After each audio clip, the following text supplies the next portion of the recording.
Hello guys, in today's video I'm going to show you how to connect CapCut to TikTok and basically use all those templates and so on. So first of all, of course, you want to open up your CapCut application. And now when you are here, you're going to click that at the top left corner, that person's icon.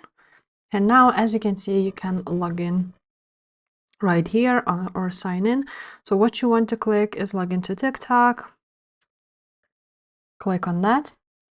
Now you will be redirected to this page when you click that. Also, make sure you are logged into your TikTok account on your phone. And now then you basically can select all and click continue. And now, as you can see, it is signing in and you successfully signed into your account. And yeah, that's basically it, guys. You can manage your account right here. If this video was helpful, please leave a like, subscribe to this channel, and I will see you next time.